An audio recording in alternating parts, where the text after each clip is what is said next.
একদিন নববর্ষার বর্ষণ মুখরিত মেঘাচ্ছন্ন সায়ান্নে গায়ে একখানি সুবাসিত ফুরফুরে চাদর এবং গলায় একগাছি জুঁই ফুলের গোড়ে মালা পরে মহেন্দ্র আনন্দ মনে শয়নগৃহে প্রবেশ করল।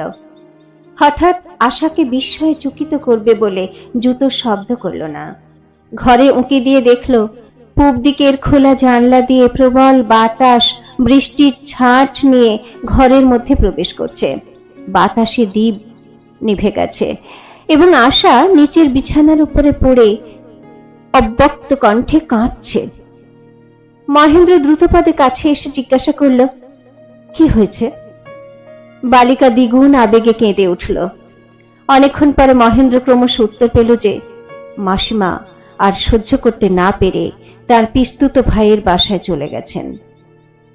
মহেন্দ্র রেগে মনে করল, গেলেন যদি এমন বাদলা সন্ধ্যাটা মাটি করে গেলেন। শেষকালে সমস্ত রাগ মাতার উপর পড়ল। তিনিই তো সকল অশান্তির মূল। মহেন্দ্র বলল, কাকি যেখানে গেছেন আমরাও সেইখানে যাব, দেখি মা কাকে নিয়ে ঝগড়া করেন। বলে অনাবশ্যক শোরগোল করে জিনিসপত্র বাঁধাবাঁধি মুটিয়ে ডাকাডাকি শুরু করে দিল। রাজলক্ষ্মী সমস্ত ব্যাপারটা বুঝলেন। ধীরে ধীরে মহেন্দ্রর কাছে এসে শান্ত স্বরে জিজ্ঞাসা করলেন, কোথায় যাচ্ছিস? মহেন্দ্র প্রথমে কোনো উত্তর করল না। দু তিনবার প্রশ্নের পর উত্তর করল, কাকির কাছে যাব। রাজলক্ষ্মী বললেন, তোদের কোথাও যেতে হবে না, আমি তোর কাকিকে আনিয়ে দিচ্ছি। বলে তৎক্ষণাৎ পালকি চড়ে অন্নপূর্ণার বাসায় গেলেন। গলায় কাপড় দিয়ে জোড়হাত করে বললেন, প্রসন্ন হও মেজ বউ, মাপ করো। অন্নপূর্ণা শশব্যস্ত হয়ে রাজলক্ষ্মীর পায়ের ধুলো নিয়ে কাতর স্বরে বললেন, দিদি কেন আমাকে অপরাধী করছো? তুমি যেমন আজ্ঞা করবে তাই করব। রাজলক্ষ্মী বললেন, তুমি চলে এসেছো বলে আমার ছেলে বউ ঘর ছেড়ে আসছে। বলতে বলতে অভিমানে ক্রোধে ধিক্কারে তিনি কেঁদে ফেললেন। দুই যা বাড়ি ফিরে এলেন। তখনও বৃষ্টি পড়ছে। অন্নপূর্ণা মহেন্দ্রের ঘরে যখন গেলেন তখন আশার রোদন শান্ত হয়েছে এবং মহেন্দ্র নানা কথার ছলে তাকে হাসাবার চেষ্টা করছে। লক্ষণ দেখে বোধ হয় বাদলা সন্ধ্যাটা সম্পূর্ণ ব্যর্থ না যেতেও পারে। অন্নপূর্ণা বললেন, চুনি, তুই আমাকে ঘরেও থাকতে দিবি না, অন্য কোথাও গেলেও সঙ্গে লাগবি? আমার কি কোথাও শান্তি নেই? আশা অকস্মাৎ বিদ্ধ মৃগীর মতো চকিত হয়ে উঠল। মহেন্দ্র একান্ত বিরক্ত হয়ে বলল, কেন কাকি, চুনি তোমার কি করেছে? অন্নপূর্ণা বললেন, বউ মানুষের এত বেহায়াপনা দেখতে পারি না বলেই চলে গিয়েছিলাম। আবার শাশুড়িকে কাঁদিয়ে কেন আমাকে ধরে আনলি পোড়ার মুখী? জীবনের কবিত্ব অধ্যায়ে মা খুড়ি যে এমন বিঘ্ন তা মহেন্দ্র জানত না। পরদিন রাজলক্ষ্মী বিহারীকে ডাকিয়ে বললেন, বাছা, তুমি একবার মহিনকে বলো অনেকদিন দেশে যায়নি, আমি বারাসতে যেতে চাই। বিহারী বলল, অনেকদিন যখন যাননি তখন আর নাই গেলেন। আচ্ছা, আমি মহিন্দাকে বলে দেখি, কিন্তু সে যে কিছুতেই রাজি হবে তা বোধ হয় না। মহেন্দ্র বলল, তা জন্মস্থান দেখতে ইচ্ছা হয় বটে, কিন্তু বেশি দিন মার সেখানে না থাকাই ভালো। বর্ষার সময় জায়গাটা ভালো নয়। মহেন্দ্র সহজেই সম্মতি দিল দেখে বিহারী বিরক্ত হল। বলল, মা একলা যাবেন, কে তাকে দেখবে? বোঠানকেও সঙ্গে পাঠিয়ে দাও না। বলে একটু হাসল। বিহারীর গূঢ় ভৎসনায় মহেন্দ্র কুণ্ঠিত হয়ে বলল, তা বুঝি আর পারি না। কিন্তু কথাটা এর বেশি আর অগ্রসর হল না। এমনি করে বিহারী আশার চিত্ত বিমুখ করে দেয় এবং আশা তার উপরে বিরক্ত হচ্ছে মনে করে সে যেন এক প্রকারের শুষ্ক আমোদ অনুভব করে। বলা বাহুল্য, রাজলক্ষ্মী জন্মস্থান দেখবার জন্য অত্যন্ত উৎসুক ছিলেন না। গ্রীষ্মে নদী যখন কমে আসে তখন মাঝি যেমন পদে পদে লগি ফেলে দেখে কোথায় কত জল, রাজলক্ষ্মীও তেমনি ভাবান্তরের সময় মাতা পুত্রের সম্পর্কের মধ্যে লগি ফেলে দেখছিলেন। তার বারাসতে যাওয়ার প্রস্তাব যে এত শীঘ্র এত সহজেই তল পাবে তা তিনি আশা করেননি। মনে মনে বললেন, অন্নপূর্ণার গৃহত্যাগে আর আমার গৃহত্যাগে প্রভেদ আছে। সে হলো মন্ত্রজানা ডাইনি, আর আমি হলাম শুদ্ধমাত্র মা। আমার যাওয়াই ভালো। অন্নপূর্ণা ভিতরকার কথাটা বুঝলেন। তিনি মহেন্দ্রকে বললেন, দিদি গেলে আমিও থাকতে পারবো না। মহেন্দ্র রাজলক্ষ্মীকে বলল, শুনছো মা, তুমি গেলে কাকিও যাবেন, তাহলে আমাদের ঘরের কাজ চলবে কি করে? রাজলক্ষ্মী বিদ্বেষ বিষে জর্জরিত হয়ে বললেন, তুমি যাবে মেজ বউ? এও কি কখনো হয়? তুমি গেলে চলবে কি করে? তোমার থাকা চাই। রাজলক্ষ্মী আর বিলম্ব করল না।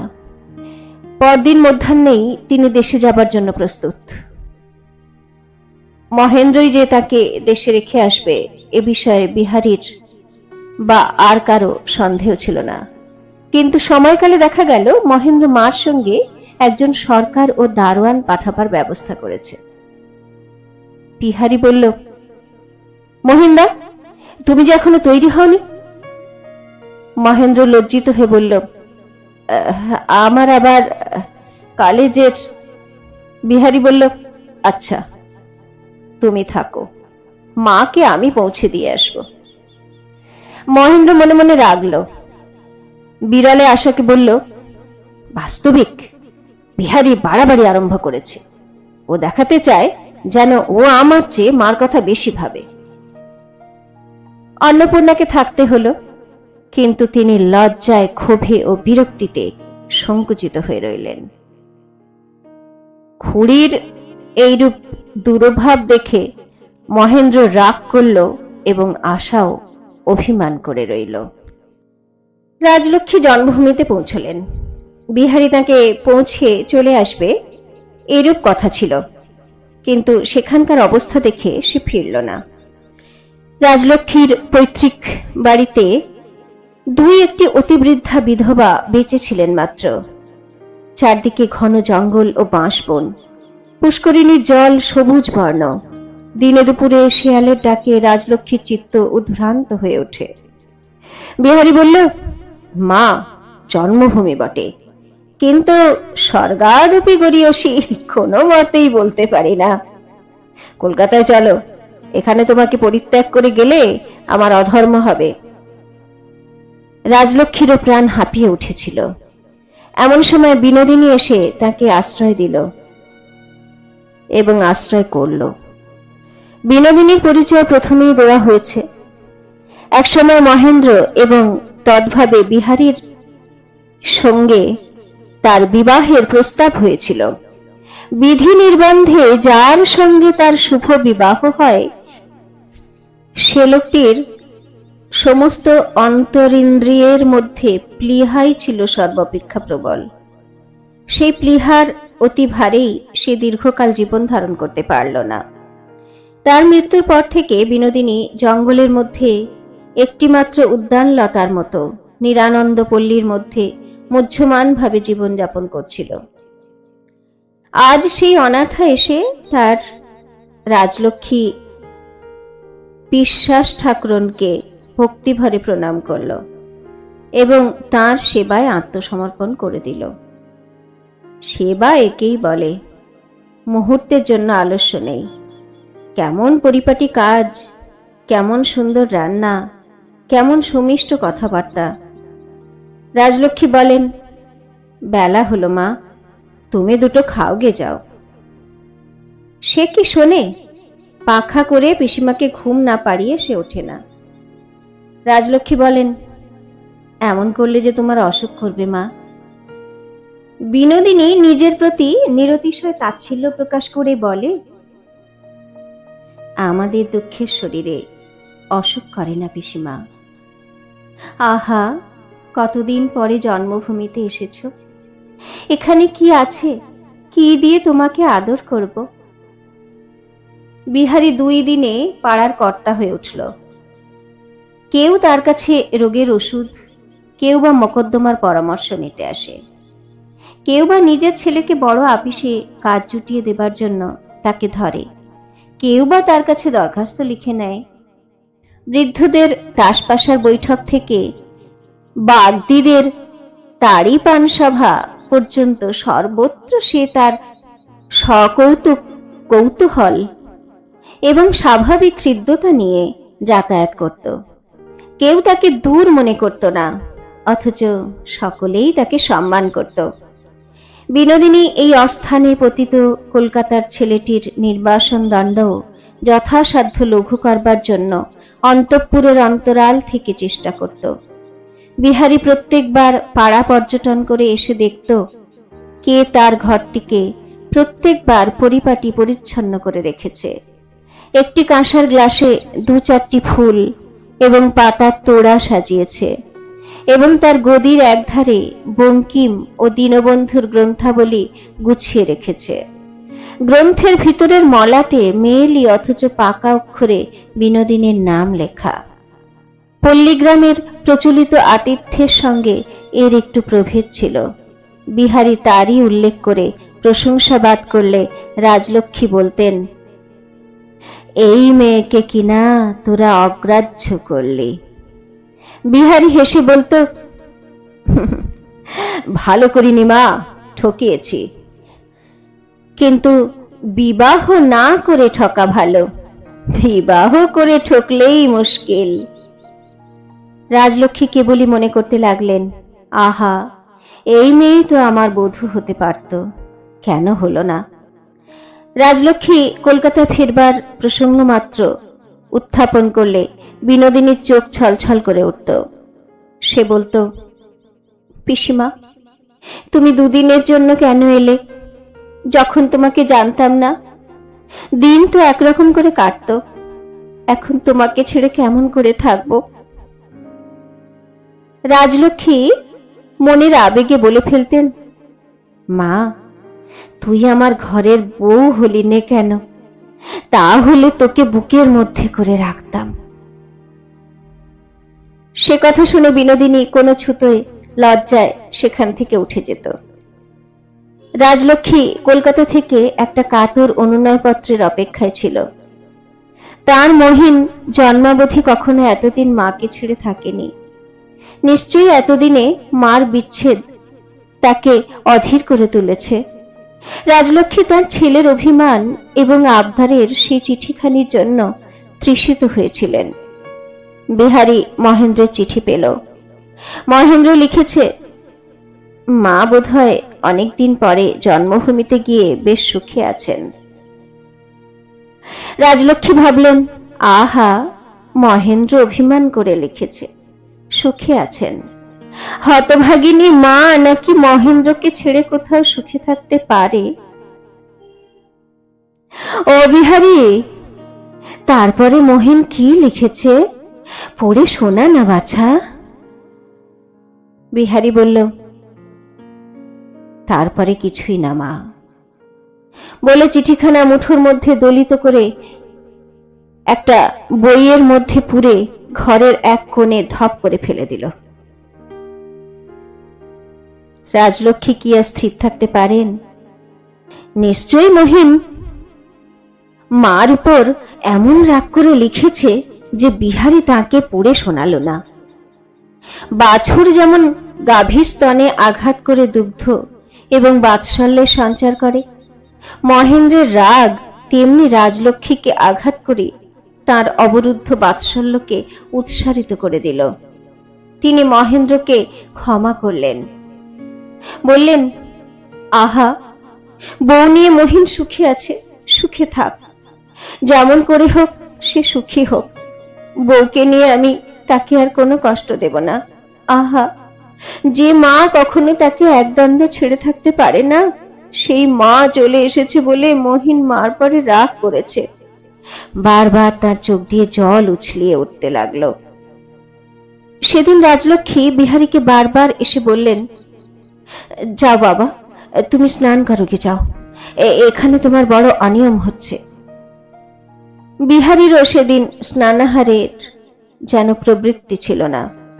সে বলল, মা, আমার মতো লক্ষ্মী ছাড়ারা অনিয়মেই ভালো থাকে। রাজলক্ষ্মী পিড়াপিড়ি করে বললেন, না বাছা, তুমি স্নান করতে যাও। বিহারী সহস্রবার অনুরুদ্ধ হয়ে নাইতে গেল। সে ঘরের বের হবা মাত্রই রাজলক্ষ্মী বইয়ের ভিতর থেকে তাড়াতাড়ি সেই কুঞ্চিত দলিত চিঠিখানি বের করে নিলেন। বিনোদিনীর হাতে চিঠি দিয়ে বললেন, দেখো তো মা, দেখো তো মহিন বিহারীকে কি লিখেছে। বিনোদিনী পড়ে শোনাতে লাগলো। মহেন্দ্র প্রথমটা মার কথা লিখেছে, কিন্তু সে অতি অল্পই। বিহারী যতটুকু শুনেছিল তার বেশি নয়। তারপরেই আশার কথা। মহেন্দ্র রঙ্গে, রহস্যে, আনন্দে যেন মাতাল হয়ে লিখেছে। বিনোদিনী একটুখানি পড়ে শুনিয়েই লজ্জিত হয়ে থেমে বলল, পিসিমা, ও আর কি শুনবে। রাজলক্ষ্মীর স্নেহব্যগ্র মুখের ভাব এক মুহূর্তের মধ্যে পাথরের মতো শক্ত হয়ে যেন জমে গেল। রাজলক্ষ্মী একটুখানি চুপ করে রইলেন, তারপরে বললেন, থাক, বলে চিঠি ফেরত না নিয়েই চলে গেলেন। বিনোদিনী সেই চিঠিখানা নিয়ে ঘরে ঢুকল। ভিতর থেকে দ্বার বন্ধ করে বিছানার উপর বসে পড়তে লাগলো। চিঠির মধ্যে বিনোদিনী কি রস পেল তা বিনোদিনীই জানে, কিন্তু তা কৌতুক রস নহে। বারবার করে পড়তে পড়তে তার দুই চক্ষু মধ্যাহ্নের বালুকার মতো জ্বলতে লাগলো।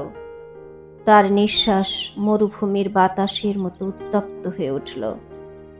মহেন্দ্র কেমন, আশা কেমন, মহেন্দ্র আশার প্রণয় কেমন, এই তার মনের মধ্যে কেবলই পাক খেতে লাগলো। চিঠিখানা কোলের উপর চেপে ধরে পা ছড়িয়ে দেয়ালের উপর হেলান দিয়ে অনেকক্ষণ সম্মুখে চেয়ে বসে রইল। মহেন্দ্র সে চিঠি বিহারী আর খুঁজে পেল না। সেই দিন মধ্যাহ্নে হঠাৎ অন্নপূর্ণা এসে উপস্থিত। দুঃসংবাদের আশঙ্কা করে রাজলক্ষ্মীর বুকটা হঠাৎ কেঁপে উঠল। কোনো প্রশ্ন করতে তিনি সাহস করলেন না। অন্নপূর্ণার দিকে পাংশুবর্ণ মুখে চেয়ে রইলেন। অন্নপূর্ণা বললেন, দিদি, কলকাতার সব খবর ভালো। রাজলক্ষ্মী বললেন, তবে তুমি এখানে যে। অন্নপূর্ণা বললেন, দিদি, তোমার ঘরকন্যার ভার তুমি নাও। সে আমার আর সংসারে মন নেই। আমি কাশী যাব বলে যাত্রা করে বের হয়েছি, তাই তোমাকে প্রণাম করতে এলাম। জ্ঞানে অজ্ঞানে অনেক অপরাধ করেছি, মাফ করো। আর তোমার বউ, বলতে বলতে চোখ ভরে উঠে জল পড়তে লাগলো। সে ছেলে মানুষ, তার মা নেই। সে দোষী হোক নির্দোষ হোক, সে তোমার। আর বলতে পারলেন না। রাজলক্ষ্মী ব্যস্ত হয়ে তার স্নানাহারের ব্যবস্থা করতে গেলেন। বিহারী খবর পেয়ে গদাই ঘষে চণ্ডীমণ্ডপ থেকে ছুটে এলো। অন্নপূর্ণাকে প্রণাম করে বলল, কাকিমা, সে কি হয়? আমাদের তুমি নির্মম হয়ে ফেলে যাবে? অন্নপূর্ণা অশ্রু দমন করে বললেন, আমাকে আর ফেরাবার চেষ্টা করো না বিহারী, তোরা সব সুখে থাক, আমার জন্য কিছুই আটকাবে না। বিহারী কিছুক্ষণ চুপ করে বসে রইল, তারপরে বলল, মহেন্দ্রের ভাগ্য মন্দ, তোমাকে সে বিদায় করে দিল। অন্নপূর্ণা চকিত হয়ে বললেন, অমন কথা বলিস নে। আমি মহিনের উপর কিছুই রাগ করিনি। আমি না গেলে সংসারের মঙ্গল হবে না। বিহারী দূরের দিকে চেয়ে নীরবে বসে রইল। অন্নপূর্ণা অঞ্চল থেকে একজোড়া মোটা সোনার বালা খুলে বললেন, বাবা, এই বালা জোড়া তুমি রাখো। বৌমা যখন আসবেন আমার আশীর্বাদ দিয়ে তাকে পরিয়ে দিও। বিহারী বালা জোড়া মাথায় ঠেকিয়ে অশ্রু সংবরণ করতে পাশের ঘরে চলে গেল। বিদায়কালে অন্নপূর্ণা বললেন, বিহারী, আমার মহিনকে আর আমার আশাকে দেখিস। রাজলক্ষ্মীর হাতে একখানি কাগজ দিয়ে বললেন, শ্বশুরের সম্পত্তিতে আমার যে অংশ আছে তা এই দানপত্রে মহিনকে লিখে দিলাম। আমাকে কেবল মাসে মাসে 15টি করে টাকা পাঠিয়ে দিও। বলে ভূতলে পড়ে রাজলক্ষ্মীর পদধূলি মাথায় তুলে নিলেন এবং বিদায় হয়ে তীর্থোদ্দেশে যাত্রা করলেন।